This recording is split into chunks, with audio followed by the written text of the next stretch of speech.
नमस्कार, आप देख रहे हैं A1 टीवी का खास कार्यक्रम आज का एजेंडा और आपके साथ मैं हूं आशीष तिवारी। लोकसभा चुनाव 2024 जिस पर पूरी दुनिया की नजरें टिकी है। भारत देश का लोकतंत्र पूरी दुनिया भर में इसकी चर्चा। देश में चुनाव हो रहे हैं। वाराणसी सीट से प्रधानमंत्री नरेंद्र मोदी चुनाव लड़ रहे हैं। लगातार तीसरी बार नामांकन दाखिल उन्होंने किया है। काशी में नमो का रंग दिखा, रोड शो उन्होंने किया। क्या कुछ है काशी की सीट को लेकर के रोचक घटना, इन पर जानकारी लेने के लिए, इन पर चर्चा करने के लिए मेरे साथ स्टूडियो में मौजूद है बीजेपी प्रवक्ता सुरेश गर्ग जी, आपका बहुत बहुत स्वागत है। कांग्रेस प्रवक्ता पौरुष भारद्वाज जी, आपका भी बहुत बहुत स्वागत है। काशी की सीट जिस पर पूरे देश नहीं पूरी दुनिया की नजरें टिकी है और वहां से देश के प्रधानमंत्री नरेंद्र मोदी तीसरी बार चुनाव लड़ रहे हैं और चुनाव भी रोचक हो चला है। जिस प्रकार से रोड शो किया गया, जलसा दिखाया, दम दिखाया, तो वहीं दूसरी ओर इस बार इंडी गठबंधन होने के चलते समाजवादी पार्टी व अन्य कई दलों ने प्रत्याशी नहीं उतारे हैं। सीधे तौर पर कांग्रेस और भाजपा के बीच में मुकाबला है और वहां अजय राय को टिकट दिया गया है। लगातार तीसरी बार पीएम मोदी से मुकाबला करने के लिए। पौरुष जी, पीएम मोदी के सामने अजय राय चुनाव नहीं जीत पाए, 2014 में चुनाव हार गए, 2019 में चुनाव हार गए, 2024 में फिर से उन्हें मैदान में उतारा गया है। क्या आपके पास में कोई प्रत्याशी नहीं है? देखिए, मैं इस बारे में कहना चाहूँगा आपसे कि अजय राय जी जो है वो हमारी कांग्रेस पार्टी के काफ़ी वरिष्ठ नेता हैं। इस तथा इसके साथ ही साथ वे प्रदेश अध्यक्ष भी रहे हुए हैं। और आप प्रत्याशी की जहाँ तक की बात तो देखिए, 2014 में नरेंद्र मोदी जी जिस झूठ की लहर पे सवार होकर के वहाँ पे चुनाव लड़ने के लिए आए थे। आपको पता है कि हमारी यूपीए 2 की सरकार थी, उस पर इन्होंने किस तरह से तमाम तरह के झूठे ऐसे भ्रष्टाचार के आरोप लगाए कि जो आगे चल के कोर्टों में भी कहीं नहीं टिक पाए। तो नरेंद्र मोदी जी 2014 में चुनाव जीते तो उस वजह से चुनाव जीते। और 2019 का जब इनका समय आया और इनको जनता को जवाब देने का समय आया, तो उस समय देखिए कि उस समय जो पुलवामा एक चुनाव के कुछ समय पहले हो गया और जो पुलवामा की लहर को इन्होंने किस प्रकार भारतीय जनता पार्टी के पक्ष में मोड़ करके उस चुनावी लहर पे सवार होकर चुनावी वैतरणी पार करने की कोशिश की, वो हम सब ने देखे। जबकि एक आचार संहिता के नाते बात करें, चुनाव आयोग की गाइडलाइंस के मुताबिक बात करें, एक नैतिकता की भी बात करें, तो ये चीज़ बिल्कुल एक सरासर इन सब चीज़ों के खिलाफ जाती है कि हम देश के शहीदों को की शहादत को हम यदि हमारे चुनाव के जीतने के काम में हैं। अब देखिए, तीसरी बार जब नरेंद्र मोदी जी जो आए हैं, अब क्या ये एक ऐसा मौका है कि जहाँ पे हमें पूरी उम्मीद है कि इनके 2014 में इन्होंने जो भी जनता से वादे किए, चाहे वो 2 करोड़ रोजगार प्रतिवर्ष की बात कही हो, चाहे इन्होंने काला धन लाने की बात कही हो, चाहे इन्होंने किसानों की आय दुगनी करने की बात कही हो, या फिर इन्होंने जो भी पेट्रोल डीजल को सस्ते करने की बात कही हो, हर खाते 15 लाख की बात कही हो, जो भी वादे किए, तो तथा इन्होंने साथ ही साथ उस समय के देश की तेजी से आर्थिक प्रगति कर रहे देश के प्रधानमंत्री श्री मनमोहन सिंह जी के ऊपर इन्होंने जो भी झूठे आरोप लगाए थे, उन सबके जवाब देने का समय इनके पास अब आया है। निश्चित तौर पर वाराणसी की जनता ही नहीं, पूरे देश की जनता की निगाहें वहां पर है और पूरा देश इस बात को वाराणसी की जनता के माध्यम से अपने से किए झूठे वादे और कांग्रेस की तत्कालीन सरकार पर लगाए झूठे आरोप का निश्चित तौर पर बदला लेगी और नरेंद्र मोदी जी वहां से चुनाव हारेंगे। ये बात मैं बिल्कुल आपको कहना चाहूंगा। सुरेश गर्ग जी, 400 पार की बातें की जा रही है और यहां पर सीधे आपके इक्के को चुनौती दी जा रही है, सीधे नरेंद्र मोदी को चुनौती दी जा रही है कि वो चुनाव वाराणसी से हार जाएंगे। इतनी बड़ी टक्कर इंडी गठबंधन की ओर से। अब मैं इसका क्या जवाब दूं आशीष जी? जवाब तो देना ही पड़ेगा। विश्व का सबसे लोकप्रिय व्यक्ति, जिसकी पूरे विश्व में 76% रेटिंग है, वो आदमी वाराणसी से चुनाव हार रहा है। इससे ज्यादा कांग्रेस की और क्या हो सकती है कि मतलब आप ये देखो कि जो पिछले 2 टर्म से वो अजय राय जी खड़े हुए हैं, तीसरे चौथे नंबर पे आते हैं और बोले कि अजय राय जी को नरेंद्र मोदी जी को हरा देंगे। नरेंद्र मोदी जी वो चेहरा है कि हिंदुस्तान के किसी भी कोने में खड़े हो जाए तो कोई उसको हरा ही नहीं सकता। आपको राहुल गांधी के ऊपर सोचना चाहिए कि राहुल गांधी रायबरेली से जीतेगा नहीं जीतेगा। नरेंद्र मोदी जी तो 100% जीतेंगे, लेकिन राहुल गांधी जी के ऊपर ही संशय कि वो रायबरेली से चुनाव नहीं जीते, क्योंकि डरो मत और भागो मत, ये राहुल गांधी के ऊपर चरितार्थ होता है। राहुल गांधी जी बार बार कहते थे डरो मत भागो मत, और हुआ क्या? अब सुन लीजिए राहुल गांधी जी की बात ही नहीं, राहुल गांधी जी सुनो तो सही ना, इस बारे में मैंने सुना है ना आपकी बात को, अब मेरी बात भी सुन लो। डरो मत भागो मत, कौन डरा? अमेठी से कौन भागा? वायनाड भागा। वायनाड से भाग के रायबरेली क्यों आया? जब इनको पता लगा कि अमेठी से चुनाव नहीं जीतेंगे, जब इनको पता लगा कि वायनाड से भी हार रहे हैं, तब इनको याद आया कि चलो रायबरेली के अंदर इनकी जो परंपरागत सीट है उस पर भी गई। लेकिन वहां पे भी ये चुनाव हार रहे हैं। और जहां तक नरेंद्र मोदी जी की बात करो, पिछली बार 4,71,000 वोटों से जीते थे, इस बार उसका रिकॉर्ड भी तोड़ेंगे हम, क्योंकि वो एक ऐसा नेता है जो देश के लिए बना है, उसके लिए देश पहले है। आपके लिए देश नहीं है, पहले परिवार है, इसके बाद पार्टी है, इसके बाद में देश है। देश आपके लिए तीसरे नंबर पे आता है, लेकिन नरेंद्र मोदी के लिए देश पहले है, इसके बाद सब कुछ है। तो ये मतलब ऐसी बातें करना शोभा नहीं देती कि मोदी जी चुनाव आ रहे हैं। अरे भाई, ये कहो कि तुम 1,53,000 वोट पिछली बार आए तो उससे भी कम वोटों में आएंगे आपके, तो ये स्थिति है। इसलिए आप ये, और फिर हम तो 400 पार सीटें लेके आ रहे हैं। आपके कई नेता बोल चुके, वो इनके इंडी गठबंधन में ममता बनर्जी है या नहीं है। अगर इंडी गठबंधन में ममता बनर्जी, तो ममता बनर्जी ने तो कह ही दिया इस पर, इनकी पूरे हिंदुस्तान में 40 सीटें नहीं आएगी। इनका जो नेता है वो अधीर रंजन, वो तो वहां पे पश्चिम बंगाल में बोलता ही है कि ममता को वोट मत दो, भारतीय जनता पार्टी को वोट दो। ये इनकी स्थिति है। लोग छोड़ के जा रहे हैं। आपने सूरत की घटना देख ली होगी, सूरत में छोड़ के चला गया कैंडिडेट। इंदौर में देख लीजिए, खुजराहो में देख लीजिए। उसी बात का बदला लेगी, उसी बात का बदला लेगी वाराणसी की क्या, जनता। कौन सा बदला लेगी? तो अरे तो बताओ तो सही, आप बदला अपने कौन आप को सा? कौरवों की तरह अट्टहास कर रहे हैं और आपने लोकतंत्र आपके पास का चीरण करने पे लग रहे हैं। आप देखिए, आपकी कितने, आप लोग कितने डरे हुए हैं, आप कितने डरे हुए हैं, आप कितने डरे हुए हैं। इस बात से चरितार्थ होता है कि एक मामूली एक कॉमेडियन वहां पे चुनाव लड़ने के लिए जाता है और मोदी जी घबरा जाते हैं और मोदी जी के और योगी जी की पुलिस उसको डंडे मार के बाहर आ जाती है। आपको पता है आशीष जी, वहां पे 100 से अधिक लोग वहां पे नामांकन करने के लिए पहुंचे थे। अभी 2 दिन पहले वहां पर कलेक्टर गेट के गेट बंद कर दिए गए, किसी को नामांकन करने के लिए अंदर नहीं जाने दिया गया। आप मोदी जी कितने करके पता पड़ा है। आप यदि लोकतंत्र के सच्चे हितैषी होते हैं। सुरेश जी पोरुष जी, एक एक करके अपनी बात रखें ताकि आपकी बात सार्थक रूप से दर्शकों तक पहुंच पाए और आपकी बात की भी कोई वैल्यू निकल करके आए। दोनों बराबर बोलेंगे तो किसी की बात समझ में नहीं आएगी। बात सिर्फ यह है कि प्रधानमंत्री नरेंद्र मोदी वाराणसी से चुनाव लड़ते हैं, दशाश्वमेध घाट पर जाते हैं, वहां पर गंगा आरती करते हैं, उसके बाद काल भैरव की पूजा अर्चना करते हैं और फिर नामांकन दाखिल करने जाते हैं और देश के कई दिग्गज, सैकड़ों दिग्गज वहां पर मौजूद रहते हैं और इस नामांकन को जो रूप दिया गया है, क्या कहेंगे पोरुष जी? देखिए आशीष, मैं इस बात को कहना चाहूंगा कि जैसे मेरे बड़े भाई सुरेश जी अभी कह रहे थे कि साहब नरेंद्र मोदी जी कालजयी है, नरेंद्र मोदी जी ये हैं, नरेंद्र मोदी जी वो हैं, तो इनकी बातों से सेम वही अहंकार की बू आ रही है कि जो कि कभी है ना कौरवों की सभा से आया करती थी या रावण के दरबार से जो अहंकार की बू आया करती थी कि हम अजय हैं, हमारे को कोई नहीं हरा सकता, हमें कोई नहीं मार सकता। तो मैं आपको इस बात को कहना चाहूंगा कि यदि आपके जो आप जिनको महान वीर कह रहे हैं, जिनको आप अवतार कह रहे हैं, वो अगर इतने ही ज्यादा अपने आप में पराक्रमी और उन्होंने वाकई में इतने ज्यादा बढ़िया काम करे होते तो आप वहां पे खुला दरबार छोड़ते ना। अभी हमने मीडिया पे खबरें देखी, 2 दिन से 3 दिन से देख रहे हैं, वहां पे लोग नामांकन करने के लिए आना चाहते हैं और कलेक्ट्रेट में पुलिस वहां पे दरवाजे पे दीवार बन के खड़ी हुई है। नामांकन के प्रत्याशी जो लेने के लिए आ रहे हैं उनको डंडे मार मार के भगा रही है। और आपके मोदी जी की स्थिति, आप राहुल गांधी जी की बात कर रहे हैं। राहुल गांधी जी तो बहुत बड़ी चीज है। एक कॉमेडियन श्याम रंगीला, वो वहां पे नामांकन भरने के लिए आना चाहता है। आशीष जी देखिए श्याम रंगीला कॉमेडियन, झूठे मुंह में शब्द डाल दो।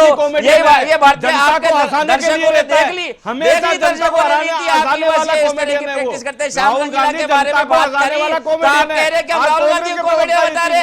देखिए ये आपका चरित्र है, ये कैमरे के सामने आज आपका चरित्र आ गया। आपको धन्यवाद देना चाहूंगा आशीष जी, आपको धन्यवाद देना चाहूंगा कि आपने डिबेट आयोजित करी और आपके दर्शकों ने लाइव देखा कि भारतीय जनता पार्टी किस प्रकार आपका हनन करती है। हमने लाइव देखा और श्याम रंगीला का नाम आती देखिए बड़ी मिर्ची लगी इनको। श्याम रंगीला जैसा कॉमेडियंस को आप वहां से नहीं हटा पा रहे, आप उसको चुनाव नहीं लड़ने दे रहे। अगर नरेंद्र मोदी जी में दम होता तो नरेंद्र मोदी जी कहते इस बात को कि मैं चुनाव लड़ूंगा और मेरे सामने मैं चैलेंज करता हूं मैं कि कोई भी आए उसको मैं चुनाव लड़ूंगा। नरेंद्र मोदी जी कॉमेडियन से घबरा के आप उनको कालजयी और विश्वजयी बता रहे हैं। आप उनको, आपको शर्म आनी चाहिए। और दूसरी बात देखिए, चलिए और मैं आपसे इस बात को आशीष जी एक बात और ऐड करना चाहूंगा अपनी कि देखिए नरेंद्र मोदी जी के खिलाफ जो वोट पड़ेंगे, एक राजनीतिक पार्टी के नाते यदि मैं बात करूं तो मैं चाहूंगा कि मेरी पार्टी को वोट मिले और वहां पर कोई भी नरेंद्र मोदी जी के सामने खड़ा नहीं हो। पर हम चाहते हैं कि इस देश में लोकतंत्र जीवित रहे। इस देश को हमने बनाया है, हमने संवारा है, हमने इस देश को आजादी की लड़ाई हमने लड़ी है। आजादी के बाद इस देश के नवनिर्माण में हमारा हाथ है। इसलिए हम चाहते हैं कि हम भले चुनाव जीते या नहीं जीते, ये देश रहना चाहिए, देश का लोकतंत्र रहना चाहिए।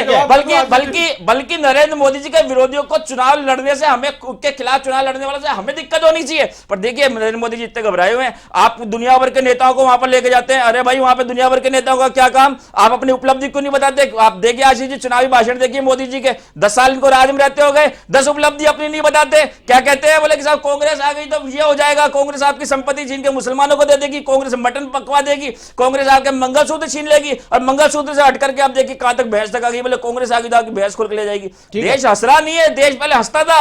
आप समझिए गर्ग साहब, देश को तरस आ रहा है, देश को तरस आ रहा है। मोदी जी की बॉडी लैंग्वेज बता रही है और आपकी हरकतें बता रही है। आपका 56 इंच का सीधा, एक मामूली 56 इंच का गड़ा हुआ चिल्लाने से कुछ नहीं होगा भाई, चिल्लाने से कुछ नहीं स्थिति होगा। क्या है जनता देख रही है। ठीक है सुरेश जी, जिस प्रकार से नरेंद्र मोदी का नामांकन हुआ है और वहां पर नामांकन के लिए रोकने का आरोप लगा रहे हैं पौरुष जी, तो जो लोग जिनको रोका गया, क्या निर्वाचन विभाग के पास में शिकायत की? आपकी पार्टी का दायित्व बनता है, अगर लोकतंत्र का यहां पर हनन हो रहा है, लोकतंत्र पर कुठाराघात हो रहा है, तो क्या शिकायत की गई है? क्या कोर्ट का दरवाजा खटखटाया गया है? क्या पार्टी की ओर से कोई स्टैंड लिया जाएगा? जैसा कि आपने आरोप लगाया कि 100 से ज्यादा लोग पहुंचे और उन सब लोगों को पुलिस डंडे मार के भगा देती है। लोकतंत्र में सबको हक है वहां पे फॉर्म भरने का, वहां पर चुनाव लड़ने का, क्या वाकई में रोका गया है? पौरुष जी, देखिए, मैं आशीष जी इस बात को कहना चाहूँगा कि जो कैंडिडेट्स हैं वहाँ पे कई टीवी चैनल्स के जो वहाँ पे संवाददाता मौके पे मौजूद थे, वहाँ पे जब पुलिस ने रोका और जो वहाँ पे हंगामा किया, वहाँ पे उनका जो निर्दलीय प्रत्याशी थे उनके साथ में उनके चूँकि लोकतंत्र के हम लोग पैरवी थे, वहाँ पे कांग्रेस के कार्यकर्ता भी मौजूद थे और समाजवादी पार्टी के कार्यकर्ता भी मौजूद थे। तो वहाँ पर जो कैंडिडेट जो चुनाव लड़ना चाहते थे, कोई कहाँ से आया है, कोई एक प्रत्याशी था जो सूरत से आया था, बोले कि साहब इन्होंने सूरत में हमारे लोकतंत्र की हत्या कर दी, मैं उसका बदला लेने के लिए मैं यहाँ पे नरेंद्र मोदी जी के सामने चुनाव लड़ने के लिए आया हूँ। इस प्रकार से तमाम मीडिया चैनल्स में चीजें लाइव चल रही है। और देखिए शाम जो है उसने तो ट्वीट भी करा उसने दिन में कि मुझे लगातार पुलिस के द्वारा रोका जा रहा है। तो मैं आपसे इस बात को कहना चाहूंगा, निर्वाचन आयोग, और देखिए निर्वाचन आयोग, हाँ मैं एक बात और कहना चाहूंगा, निर्वाचन आयोग को लोकतंत्र के रखवाले होने के नाते आप लोगों ने जो कहा है जनता से कि लोकतंत्र की हम रक्षा करेंगे, तो इस नाते क्या जिन लोगों को रोका गया है उनको लेकर के निर्वाचन आयोग के पास जाएंगे, शिकायत करेंगे? देखिए निश्चित तौर पे कांग्रेस पार्टी जो है वो अपने एक लोकतांत्रिक दायित्व का निर्वहन करेगी। हम लोग चुनावी हार जीत से ऊपर उठ के, चूंकि लोकतंत्र को बचाना हमारी प्राथमिकता है, तो निश्चित तौर पे हम जो वहां के लोग होंगे, यदि वो हमारा सहयोग चाहेंगे और वो हमारा सहयोग नहीं भी चाहेंगे, तो हमारे द्वारा पहल करके चुनाव आयोग को निश्चित तौर पर इस तरह की जो तानाशाही प्रवृत्ति है जिसके लिए हम लेके आशंकित है, हम सोचते हैं कि यदि हम लोग कहते हैं जो जनता में भाषणों में कि यदि ये लोग इस बार आ गए तो ये लोग काफी दिक्कत कर देंगे, भारत के लोकतंत्र को समस्या पैदा हो जाएगी, उसके लक्षण देखिए आशीष जी अभी से नजर आने लग गए। किस प्रकार से इनके द्वारा कैंडिडेटों को धमकाया जाता है, बरगलाया जाता है। सूरत में देखिए, आप और जगह देखिए, इंदौर में देखिए,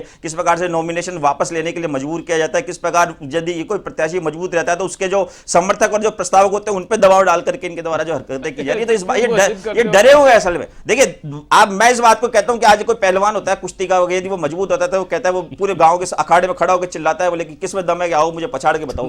जो डरा हुआ पहलवान होगा वो चाहेगा कि अखाड़े में कोई नहीं यार, मैं अकेला जीत जाऊं। तो इनकी प्रवृत्ति इस तरीके जवाब दे दो। बिल्कुल, वहां डर लग रहा है पीएम मोदी को और मोदी के सामने लोगों को चुनाव लड़ने से रोका जा रहा है, लोकतंत्र की हत्या की जा रही।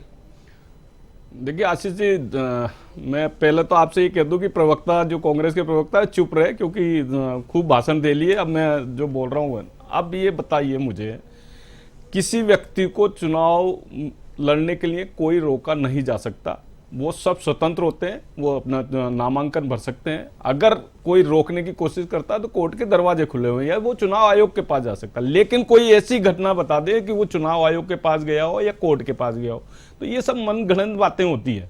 बोले साहब सूरत से आके वाराणसी में चुनाव लड़ रहे, तो भाई सूरत से आके वाराणसी में चुनाव लड़के करेगा क्या? जब आपका कांग्रेस का कैंडिडेट ही जमानत जब्त 2019 में हो चुकी है, तो सूरत में जो भारत का संविधान कहता है कि देश का कोई भी नागरिक देश के किसी भी हिस्से में जाकर के लोकतंत्र में चुनाव लड़ सकता है। आप ऐसी बात बोल करके लोकतंत्र को मना थोड़ी कर रहे हैं हम। अरे तो चुप तो रहो, अब 5 मिनट चुप तो रहो, मैं जवाब दे रहा हूँ। चुप रहो ना, आपके मित्र देश से चुप रहो ना, फिर आप 5 मिनट जवाब तो सुन लो ना अब। ठीक है, तो मैं यही कह रहा हूं कि जब कांग्रेस की वहां पे जमानत 2019 के अंदर हो जाती है जब्त, तो फिर आप कैसे कह सकते हो कि साहब मोदी जी, अरे भाई मोदी जी के पास में है, टीम है, इसीलिए गए वहां पे। आपके पास भी टीम थी, आप भी तो जमावड़ा लेके गए थे। आपके पास तो जमावड़ा में परिवार है, परिवार के अलावा कोई था ही नहीं। नामांकन में देख लीजिए, इनके पास वो परिवार के जो 4 सदस्य, जीजा जी, बहन और माँ, वही थी, आपने देखा होगा। बाकी लोग सब बाहर थे। हमारे यहाँ जो नॉमिनेट जो है वो गए वहां आपके अंदर। तो ये फर्क है, क्योंकि वो परिवार प्यारा है उनके लिए, हमारे लिए देश प्यारा है। दूसरा मैं कह रहा हूं कि पूरे हिंदुस्तान को उठा के देख लीजिए, आज जनता मोदी को तीसरी बार प्रधानमंत्री बनाने के लिए लालायित है। वो इंतजार कर रही है 4 जून का। 4 जून में के बाद में प्रधानमंत्री मोदी जी शपथ लेंगे और हमारा जो लक्ष्य है 400 सीटों का, वो 400 पार निश्चित रूप से। ये हमारा लक्ष्य नहीं है, ये जनता कह रही है कि नहीं आप जाइए और चुनाव जीत के आइए। आप देख लीजिए, आप मैं एक छोटा सा उदाहरण दूं, कश्मीर के अंदर 1998 के बाद में पहली बार हुआ है कि जो 40% के लगभग मतदान हुआ है। और भारतीय जनता पार्टी का कैंडिडेट गायब वहां से। भारतीय जनता पार्टी ने डर के मारे कैंडिडेट नहीं उतारा। 370 का नाम लेकर के ये लोग पूरे भारत में राजनीति करते हैं और इनमें इतना दम नहीं था कि वहां पे जाकर के अपना कैंडिडेट उतार सके। बेशर्मी से वहां पे कश्मीर में सुधार का श्रेय लिया जा रहा है। ये आपका काम नहीं है। वहां की कश्मीर की जनता आपके 370 के खिलाफ सड़कों पर उतरी है, आपको जवाब देने के लिए सड़कों पर उतरी है। और जो आपका 2014 में 19 में आपका समर्थक जो मतदाता था वो घर बैठ गया, वो आपके बच्चे वो आपकी जान खून की नदियां बह जाएगी। आपके इंडिया अलायंस ने कहा था खून की नदियां बह जाएगी, क्या हुआ बता दीजिए। इसके बाद में पत्थरबाजी की घटनाएं बंद हो गई, इसके बाद में आतंकवाद की घटनाएं बंद हो गई। ये है नरेंद्र मोदी जी का विजन। आप लोगों ने गरीबों के नाम से देश को लूटा है। 100 रुपए चल के 85 पैसे आप करप्शन में हड़प लेते थे, आपने जनता को चूसा है। बड़ा परिवार की बात करते हैं, आशीष जी से पूछे कि एक बेटा भारतीय सनातन की बात करते हैं। सनातन में संस्कृति है कि बच्चा कोई भी अगर किसी काम में जाता है तो अपने माता पिता का आशीर्वाद लेकर के जाता है। हमारे यहाँ पे प्रधानमंत्री के ऊपर मायावती दीदी की अपनी बात सुरेश जी, सुरेश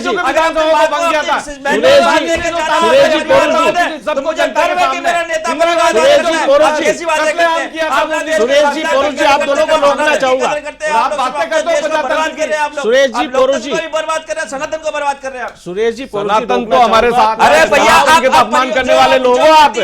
आज सनातन धर्म के अपमान करने वाले लोग हो आप। सुरेश जी, पोरू जी, पोरू जी कहते हैं ना, पोरू जी बात तो सुन लीजिए। रखने से किसने रोका? क्यों सुनेंगे, क्यों सुनेंगे? बताइए क्यों रोका था? क्या देश का कोई कानून कहता है कि वो कितने परिवार को अपने साथ में रख सकता है? कैसी बातें करते हैं आप? पोरू जी, मुद्दे से मत भटकिए। सुरेश जी, सुरेश जी, अरे आपको पता पड़ेगा 4 जून का पता। ठीक है सुरेश जी, पोरू जी, मैं आपको म्यूट कराना हूं। आप सता नहीं पा रहे आप दोनों ऑफ एयर है, चंदा खाते ऑफ एयर है आप दोनों। मैं आपसे रिक्वेस्ट कर रहा हूं, आज का एजेंडा जिस मुद्दे पर है, वाराणसी सीट को लेकर हम बातचीत कर रहे हैं। पीएम मोदी यहां से चुनाव लड़ रहे हैं। मोदी का अगर ग्राफ देखा जाए, 2014 में चुनाव लड़े तो वहां पर आम आदमी पार्टी, सपा, कांग्रेस तीनों मिलकर के मोदी के खिलाफ चुनाव लड़ रही थी, फिर भी उनका वोट प्रतिशत था 56%। 2019 का मुकाबला हुआ, अरविंद केजरीवाल वहां से हट चुके थे, समाजवादी पार्टी और कांग्रेस 25 प्रत्याशी उनके खिलाफ चुनाव मैदान में उतरे। 22 की जमानत जब्त हो गई थी, कुछ प्रत्याशियों को तो नोटा से भी कम वोट मिले थे। तो ऐसी स्थिति में भी उनको 63% मतदान उनके पक्ष में हुआ। पौरुष जी, जिस प्रकार से आप कह रहे हैं कि यहां पर पीएम मोदी को चुनौती दी जा रही है, क्या रणनीति है आपकी मोदी को घेरने की, मोदी को रोकने की? जो आप बोल रहे हैं 400 पार हम रोक रहे हैं, देश की जनता रोक रही है, जो वाराणसी में घेरने की आपकी प्लानिंग है, 63% वोट शेयर उनका गया है, वोट का ग्राफ लगातार बढ़ रहा है, आप कह रहे हैं कि उनका ग्राफ घट रहा है, जनता बदला लेगी, तो ऐसे में कैसे मुकाबला करोगे? मुकाबले से सारे लोग अलग होते जा रहे हैं। और अगर टोटल जोड़ भी लिया जाए समाजवादी पार्टी और कांग्रेस का, समाजवादी पार्टी को 18% वोट शेयर मिला था, कांग्रेस को 14% वोट शेयर मिला था। 14 और 18 दोनों को अगर जोड़ भी लिया जाए तो भी आधे से कम है। कैसे मुकाबला करेंगे? आशीष जी, देखिए पिछली बार क्या परिस्थिति थी और अगर अभी भी यदि हम पिछली परिस्थितियों के आधार पर आकलन करेंगे तो मुझे लगता है कि हमें देश में चुनावी बंद करवा देने चाहिए। हमें उसका अनुमान लेना चाहिए, एवरेज, जैसे क्रिकेट के अंदर होता है कि एवरेज रेट निकाल के दोनों के जोड़ दिए ना, परिस्थिति मैं आपको देखिए बहुत सिंपल सी गणित है। देखिए लोकतंत्र की यदि भारतीय जनता पार्टी के प्रवक्ता की तरह जबरदस्ती किसी के मुंह में बात ठूस करके यदि हम उसका अर्थ का अनर्थ करना चाहें तो पता है आपकी पोल जीतेगा वो आदमी, नाम विड्रॉ कर ले वो आदमी। सवाल करना तो उल्टी सीधी बातें करते हो यहाँ पे, आपकी हरकतें उल्टी सीधी बातें करते हो यहाँ पे, तथ्यों के आधार पर बात करो ना, जवाब लीजिए, तथ्यों के आधार पर बात करो। बाहर करने के लिए जा रही है, बात ही नहीं समझते। पौरुष जी को जवाब देने दीजिए, सवाल करना मेरा हक है, मैंने सवाल किया है, जवाब देना आपका फर्ज है। देखिए मैं आपसे आशीष जी इस बात को कहना चाहूंगा कि 2014 का जो चुनाव हुआ था, मैंने आपसे जैसा पहले कहा कि नरेंद्र मोदी जी के कार्यों के आधार पर नहीं हुआ था। नरेंद्र मोदी जी उस समय गुजरात के मुख्यमंत्री थे, देश के प्रधानमंत्री नहीं थे। वो 2014 का चुनाव हुआ था, वो यूपीए 2 के कामकाज के आकलन के आधार पर हुआ। और इन्होंने जिस प्रकार से अन्ना को आगे करके, रामदेव जी को आगे करके, जो एक कथित हमारे खिलाफ एक भ्रष्टाचार विरोधी, भ्रष्टाचार वाला इन्होंने हमारे जो कथित तौर पर माहौल बनाया, जिसके आगे जाके कोर्ट ने हवा निकाली। तो देखिए 2014 का जो वोट मिला था, उसका नुकसान उठाना पड़ा आपको, जनता ने नकारा। निश्चित तौर पे देखिए वो नरेंद्र मोदी जी की जीत नहीं थी, वो कांग्रेस की हार थी। ये बात मान कोई पार्टी का प्रवक्ता आपसे इस बात को नहीं कहेगा मेरी पार्टी की हार थी। मैं इस बात को मुझे हमारे राहुल गांधी जी बोलते हैं कि सच बोलो डरो मत। मैं कहता हूं इस बात को 2014 में हम हारे थे, नरेंद्र मोदी जी चुनाव जीते थे। 2019 की बात कर ले, आप पुलवामा के ऊपर आप सवाल होकर के चुनाव लड़ते हैं, आप और पुलवामा के आज तक आप शहीदों का जवाब नहीं ला पाए।